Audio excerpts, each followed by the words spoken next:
All right. We're live again. Coin Vigilante show. It's just me talking today. I wanted to rant. I'm gonna do something now. Sometimes I don't have people to interview, so I'm just gonna be myself, Carlos Estrada, and I'm just gonna do my own thing, right? Just go on a little rant, maybe talk about a few things I want to talk about. Um, I was listening to the What Bitcoin Did podcast with Peter McCormack and this other dude, Greg, and Dylan. I guess Dylan, I think he's a 20-year-old dude who happens to, I think he dropped out of college. And, he's literally 20. I mean, he's a couple years younger than me. Brilliant dude. Starts reading into Bitcoin while he was in one of his classes in college. And he's like, holy crap, what am I doing? I need to stack sats. I need to not get into debt with this college thing that doesn't even teach me anything. And he went on YouTube. He went ahead and read a bunch of Austrian economics. He understood Bitcoin and he realized it's a solution. He started stacking. I'm sure he did pretty good. It was around when Bitcoin was $6,000. And, he's leading the way right now. I guess he's making really, really good articles. I should have been prepared. I should have put something on the link here. But anyway, guys, I mean, just my thoughts here is that right now the world is absolutely fucked. Um, and I'm not talking about like crazy things. And yeah, language, okay, whatever. Um, there's so much going on, yet people don't put any focus on what's actually important, and that is money. If you solve the money problem that we have, you solve maybe 98% of the problems, or 98% of the problems become much easier to solve. And a lot of people don't realize, especially in first world countries, that money is right now against us. The current monetary system is against us. And why don't we realize it? Why are we not up in arms? There's a quote somewhere out there. I think Henry Ford said it back then. If people actually understood how money works in the system, half of the country of the United States would be up in arms, because the current system is absolutely screwed and it goes against us. And it dates back to around the 1970s when President Nixon, removed the dollar from having gold as the gold standard, right? So the gold, everything used to be backed against gold. That was the peg, which means that for every gold that we have to have some dollars that match to that gold. We have those gold reserves. Well, why did we break off of that? Now, the powers that be, I mean, I don't know. It could have been a much bigger reason. But one of them is because the United States needed to fund the Vietnam War. And because we have certain amount of dollars that have to back, the gold that we have in reserves, well, we can't just print it and start creating all this huge army and going to the Vietnam War and win it. And so here we go. We have the biggest army. We are the number one world economy around that time. We're kicking ass. So we decide to do our own monetary policy and we remove the gold standard and go into the fiat system. Now, I'm sure I'm getting this wrong along the way here and there with the technicalities and whatever, but I'm just a layman and I understand that whatever we did back then is a very big issue. And one of those is the fact that we moved into the fiat system and we were able to print trillions of dollars. So since then, and there's actually a website at it's called What the Fuck Happened in 1970 or 1971, and it lists everything. That is where productivity did not match with earnings coming in for workers at that point. The entire monetary system changed. It was a huge paradigm shift that changed for the negative of the world. And so again, since then, trillions can be printed. And we're in this problem where the debt that we currently have in the United States is ballooning. I mean, in 2008, we had about $800 billion or about $1 trillion in the course of like months and a couple of years put into the system, printed out of thin air in 2008, right? It was a crazy recession. Things were going to go down the pipe. The Fed stepped in. The government stepped in. A bunch of fiscal stimulus and a bunch of Fed stimulus. And they got the economy back up. But what happened is that instead of trying to reduce that printing of money throughout time, they never really stopped it. Now you fast forward to now with COVID, we've got trillions and trillions and trillions and trillions pumped into the system by increasing the Fed balance sheet. And interest rates are basically at 0%. And what did we see happen? We see the price of lumber skyrocket, which means that the price of houses is going to skyrocket. We're seeing the price of, guys, literally, I bought a house recently. I bought it maybe 30% above 20% above asking price or something like that, right? So it's like everything is expensive. Houses were going day by day by day. Stock market hitting all-time highs after all-time highs every single week in the worst economic crisis since we have seen since the Great Depression, really. What else? Bitcoin hitting all-time high, $64,000. Gold hitting all-time high. I don't know how much it was, 1,800. And so we're seeing everything go up. Investable assets go up in price thanks to this printing of money that's just going into the system. Dollar after dollar. So every single week, every single month, every single year, my dollar can buy less assets. Now, here's the thing. The bottom 50% only own about 5% of all assets. That's the bottom 50%. That's me. That's probably you listening. That's probably everyone that you talk to around you. We don't own assets. And so if we want to catch up to inflation and this inflationary thing going on with assets, then that means that we have to have assets, but we don't. But who does? And who knows, especially what the consequences of this printing. These people that are printing the money know that by doing this, their assets are going to increase in value. Their rich ass homes are going to increase in value. Everything is going to increase in value. Now, a lot of people, and see, I got notes. I write notes because I try to prepare myself with this What Bitcoin Did podcast. One of them was like, well, yeah, well, my real estate, my real estate's going up in value. Really? Go back, actually.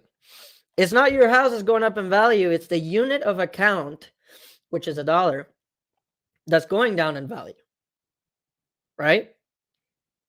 It all depends on what you measure it in. Well, my S&P and my 401k has been going up 10% and it's going up. Yeah, because the dollar is being printed away and it's being debased. But when you measure stock, whatever stocks or whatever S&P or real estate against Bitcoin's actually outperforming. So Bitcoin is actually a store of value, because if you put almost anything out there against Bitcoin is outperforming everything. So the unit of account that you're using, which is $1, it's because it's depreciating, it's devaluing, it's being completely debased against everything. So everything will look and mislead you into thinking that you're doing better. It's crazy. It's crazy. And this is me ranting right now. I could be jumping from thoughts to thoughts, but it just blows my mind that we cannot, as a society, how are we not up in arms, going outside, getting pissed off about all this? I don't know what it is that we have to do to drill it into people's heads to figure it out. And inflation, look, guys, have you been seeing the Best Business Show by Anthony Pompliano and the Pomp brothers? It's brilliant. It's brilliant. I've learned much stuff already from the couple episodes that they've done. 12 p.m. Eastern time or something like that. They put a show. They talk about business. They talk about everything. Amazing. And one of the topics was that they were talking about how Jerome Powell was in this, I think it was Congress meeting or whatever. He was speaking in front of them recently. And he's like, yeah, well, the inflation rate right now is 5%, which is pretty damn high. 5%, according to their measurements. And he's like, but we're actually not very sure what the actual inflation rate is. Are you fucking kidding me? What kind of BS is that? What are you trying to tell me? That you, the 12 people that are controlling the entire monetary system in the Federal Reserve, the entire monetary system that affects the United States, our trading partners, everyone around the world, because the US is basically the dollar standard. You're making decisions based on wrong data. How can you make decisions based on wrong data? I mean, it's ridiculous. And then he went ahead, that POS went ahead to say, well, someone was asking, well, have you seen, I don't know what it was. I think someone asked him, well, have you talked to other people, or have you realized that maybe inflation's higher, inflation's hitting poor people or whatever? It's like, well, I haven't had anyone poor go into my office and tell me that it's kind of hitting them hard. Are you kidding me? I mean, blows my brain. And so, anyway, recently we've been seeing some people come up. How do I share my screen?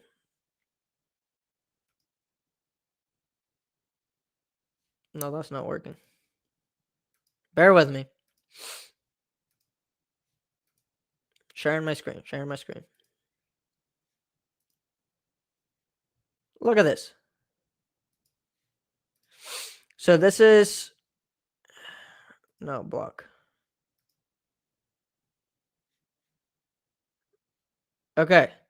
So we're here. Let me make this easy for myself because I don't know what I'm doing.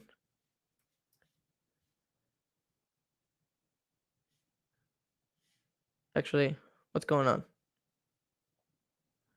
Am I working? Hold on. So we basically, so AOC, I'm not trying to get political here, but she was basically interviewed by this guy on CNN, and these are her comments here. I mean, it's ridiculous. So here we go. Alexandria Ocasio-Cortez isn't sure inflation is the root cause of recent price spikes in the U.S. So basically, she was asking, well, yeah, she was like, yes, there's inflation going on. But when you look at what actual prices are going up, it's in very specific sectors. And she went ahead and say, well, it's the price of lumber and maybe houses that is really seeing inflation. But the only reason why we're seeing this inflation is because of supply chain issues. AOC, do you have a TradingView account where you can actually see that lumber is actually 45% down right now? A couple months, yes, lumber was up, but this interview was done a couple days ago, and that's what she's talking about. And so anyway, yeah, right here. Cost of lumber, items like cars, things like that, and it's only according to supply chain issues. I agree with that. Right now, there's supply chain issues happening around the world because the world's trying to catch up and get the economy back up, but we can't because we keep seeing spikes everywhere with COVID. We're seeing all this fucking mess going around with COVID. And so, yes, we're going to see supply chain issues. I do agree. But she never once talked about the trillions that are being pumped into the system. Never once. And the CNN guy was like, oh, yeah, okay. All right. And then let's go over here. If I can learn how to share this. Then we have Biden in a town hall recently. They asked him what he can do, or they asked him something about inflation. And he pulled something out of Moody's. And he literally said, a Wall Street firm, not some liberal, he was like, according to Moody's, they said that if we pass the other two things I'm trying to get done, which is a $3 trillion stimulus, we will in fact reduce inflation, because we're going to be providing good opportunities and jobs for people who in fact are going to be reinvesting that money back into other things we're talking about. Blah, blah, blah. Are you kidding me? I mean, are we stupid? How do we have, again, Jerome Powell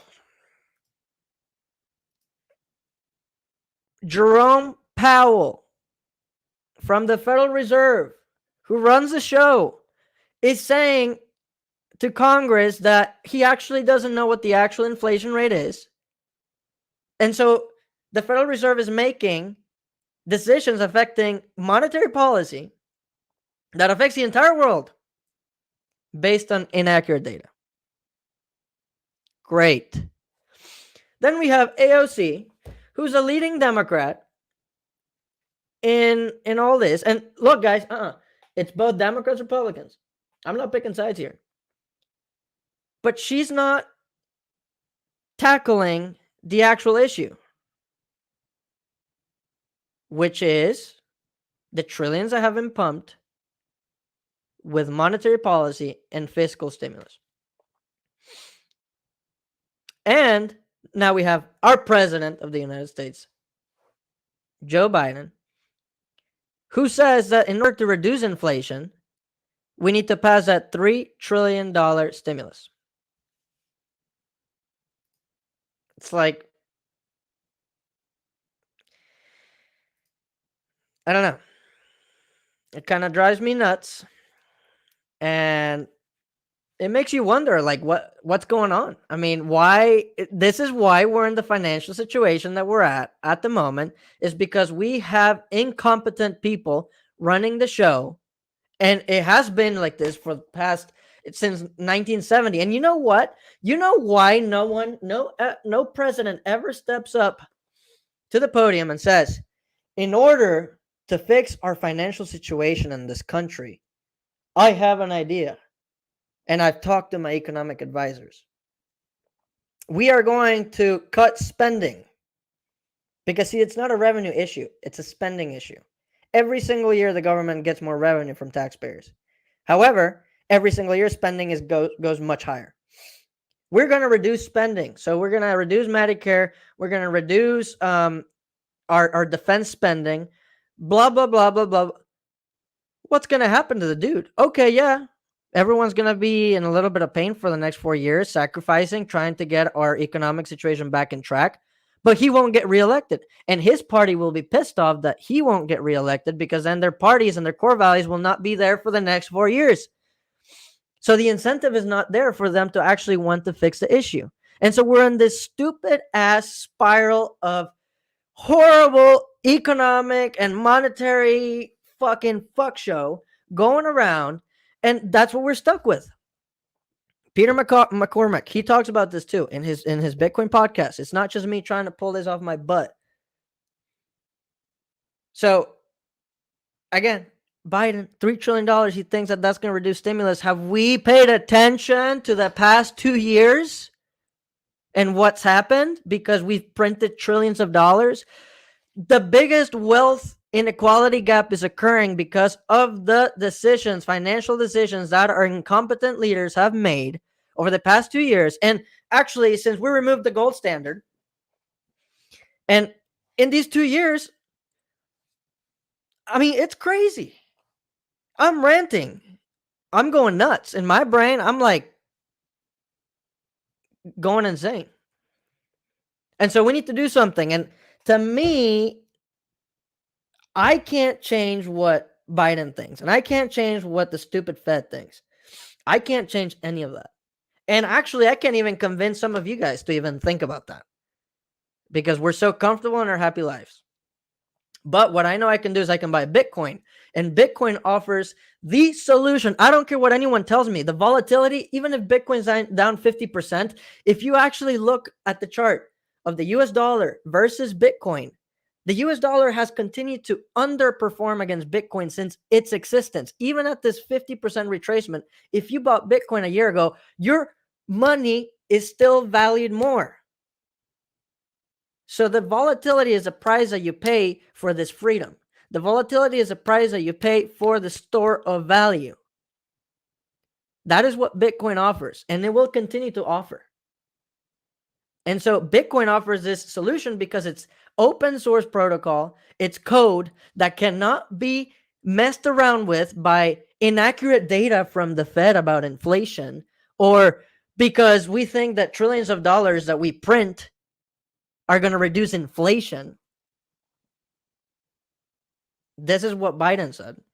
And then AOC saying that the only reason why we're seeing inflation is because of supply chain issues, but doesn't talk about the monetary and fiscal stimulus that we have crazily done over the past 2 years. So this is where Bitcoin comes into play. And if you don't get it, inform yourself. Or maybe I'll whack it into your face one of these days and figure it out. Because for once we have the alternative, and I'm happy to pay the volatility to get this alternative. That's the way I think about Bitcoin. Decentralization is what we need, not centralized stupidity that we're seeing with the Federal Reserve and the government. Look at what's happening in Venezuela. People are actually burning their cash to keep themselves warm in their house. That's how bad it is there. Wait until it happens to another G7 country. Wait until that happens. What's going to be the next country? And when is the bubble going to pop? They're going to keep printing. And little by little, people are going to wake up, especially in the US where we're so comfortable. Everything's just given to us. My goodness, we love it. But it's not going to end well. And hopefully it's a slow transition where people slowly buy Bitcoin and kind of just mess around with that to where it's not going to hit them as bad. But my God, is it scary. And we have to do something about it. And it's crazy. It's actually crazy what's happening right now to the economy. My best friend, his girlfriend, and my fiance and I, we called last week. Where we wanted to go out to dinner, nice dinner. We do that once in a while. And I call the top 3 places around the area, and I'm like, hey, what's going on? Hey, what's the wait? An hour and 30 minutes. Okay. Hey, what's the wait? An hour and 20 minutes. Okay. All right. An hour. 3 places, hour and 30-minute wait. Okay.